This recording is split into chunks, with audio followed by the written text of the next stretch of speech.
যখন আমি লাস্ট চ্যানেলের সুপারস্টার হই এবং একটা ক্রাউন আমার মাথার উপরে এসে তারা বসে প্রিয় গান প্রিয় মালতী আমার যে নতুন মুভি সেখানে একটা গান আছে সেটাই মুহূর্তে আমার প্রিয় আউটফিট ট্রেডিশনাল অর এই মুহূর্তে যেহেতু শাড়ি পরে আছে তাহলে শাড়ি বলবো। প্রিয় shooting time early morning or late night I'm an early person, but অনেক ভোরবেলা উঠে শুটিং করতে অবশ্যই সবার কষ্ট হয়। তাও মনে হয় 10টা 11টা থেকে যে শুটিংগুলো শুরু হয় সেটা সবচেয়ে অনেক বেশি। প্রিয় travel destination So far, I have traveled to many countries, but I would say Turkey is the best. প্রিয় মুভি জানেন না? আমার মুভি, অফকোর্স আমি তো আমার মুভির কথাই বলবো। প্রিয় মালতী হলে চলছে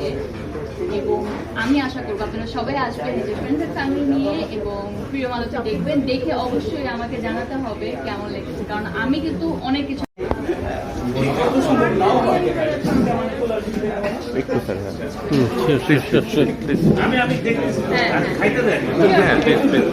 আমরা পুরান গলে গেলে না সেটা তো অবশ্যই আপনাদের দিবই আপনি পুরান মানুষ কেউ জান না ভাই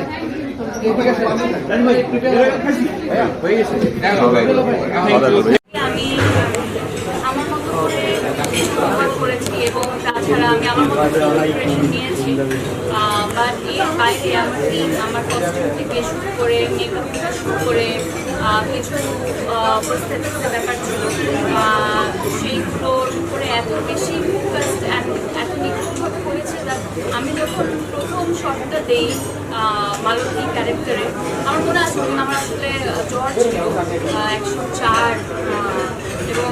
তার আগের দিন আমি সব ভাইয়ের সাথে কথা বলছিলাম যে আমরা কিছুটা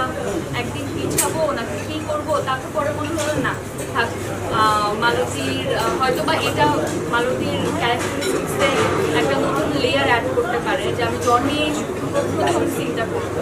এবং যখন আমি অনস্ক্রিন নিজেকে দেখি আমার মনে হয়েছে আচ্ছা this is not necessary, this is someone else, আমি নতুন একটা দেখতে পাচ্ছি এবং এটা যদি আমি কন্টিনিউ করি তাহলে মানুষের একটা নতুন ক্যারেক্টার পাবে এই আর কি। টিমের সাথে আমার কিরকম ছিল?